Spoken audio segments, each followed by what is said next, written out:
Verse 29 now. Now behold, would not this increase your faith?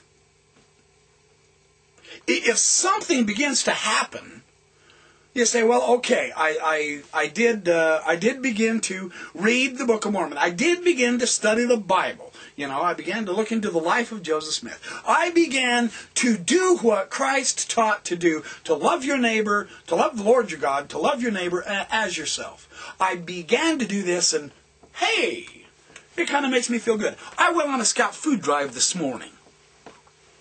We set a record for collecting cans of food so that we could redistribute that food to those who have no food.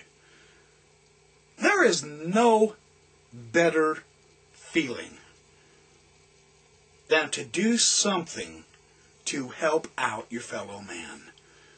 It feels good. People say, don't rely on your feelings. They're dead. You bet you better rely on your feelings.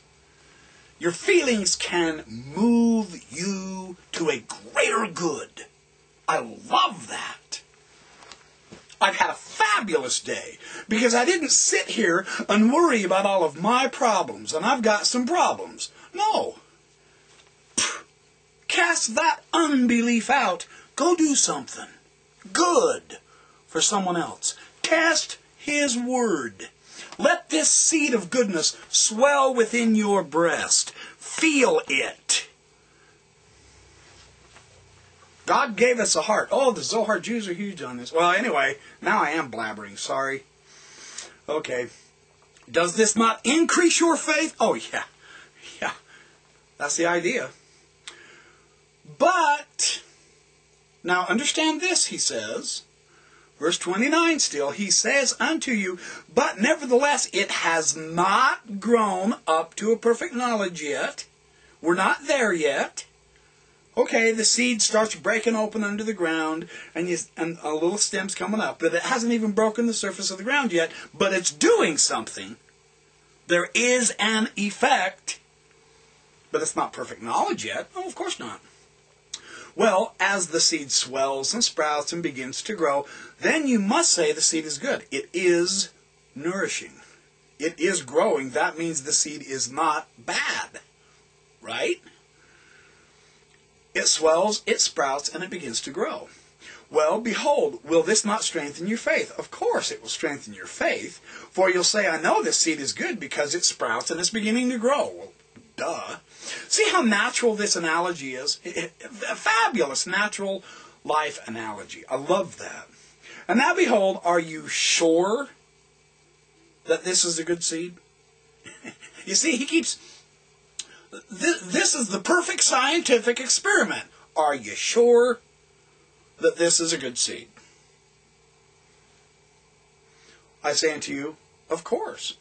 Why? Because every seed brings forth into its own likeness. You know, when you plant those apple seeds, when those things start coming up out of the ground, you're going to get an apple tree.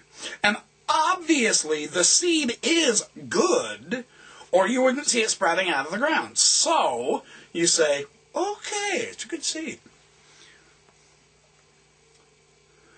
If the seed grows, it's good. And if it grows not, then it's no good. See, this is just simple logic 101. Taken out of a very earthly, homey analogy of using a simple seed. Fabulous. Now behold, because, verse 33, now behold, because you have tried the experiment and you've planted the seed, and it swelled and it sprouted, and it began to grow, you must know the seed is good. That's where we're at this point. We know the seed is good. Verse 34, and he hammers it home again. He says, now, is your knowledge perfect?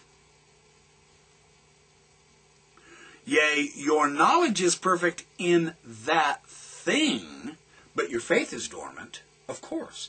You had the faith to plant the seed to hope it would grow. If you don't have faith, you will not plant the seed. And you won't know. If you plant the seed and it grows, then you have knowledge. Aha, I know the seed was good. So your faith is gone in that thing, he says. in that part. So it replaces faith with knowledge. He says, your faith is dormant in this because you know that the word has swelled in your souls. Oh, I love this expression. The word hath swelled your souls. Oh, what a great expression. I'm here to tell you what. This is what keeps getting me back into the Scriptures. This is why I look through the thousands of scholars, LDS scholars, biblical scholars, every scholar that I find an interest in a particular subject, the Zohar scholars, the Judaic scholars, because it swells your soul. Yeah, I love that. I can testify that's right. Oh, that's awesome. And you also know that it has sprouted up. Well, okay, it sprouted up. And your understanding does begin to be enlightened. And your mind does begin to expand. I love that expression also. You know your mind begins to expand. I try to do this every day. Absolutely. Every day. Every day. No exception. I try to find something to read, something to nourish that seed in here so that it swells my head. That's why I'm a fathead. No, it begins to expand the mind, you know. Oh, then is not this real? Oh, then is not this real? I say unto you, yes, because it is light. Oh, that's awesome. Verse 35, because it is light. And whatsoever is light is good. Because it is discernible. So, therefore, you must know that it's good. And now behold, after you have tasted this light, after you have tasted this light, is your knowledge perfect? So many fabulous expressions here. After you've tasted the light, is your knowledge perfect yet? You've actually tasted the light. Your mind has swelled. Your soul is expanding. You can feel it in your heart. Something's happening. It's growing. You're learning. You're progressing. You're feeling pretty good, man. You've gained some knowledge instead of living strictly by faith. But is your knowledge perfect? Is your knowledge perfect yet? See, the experiment is a process. It's not just a quick, oh, Heavenly Father, is the Book of Mormon true? Thanks for letting me know. Let me know in about 3 minutes. I have a dental appointment to go to. That's not how it works. That's just not how it works. It is a process. Sometimes the process has different lengths of time for some people than it does for others. Is your knowledge perfect? Are you done with the experiment because you have the beginnings of something good and grand? He says no. Verse 36, he says no. But you can't lay aside your faith yet. For you've only exercised your faith to plant the seed so that you can try the experiment to know if it was good. You found out it was good, but you're not done. You're not done. As the tree begins to grow, you'll say, well, what do you do with the new tree? Hey, I landscaped for 2 years. I got news for you. This is powerful.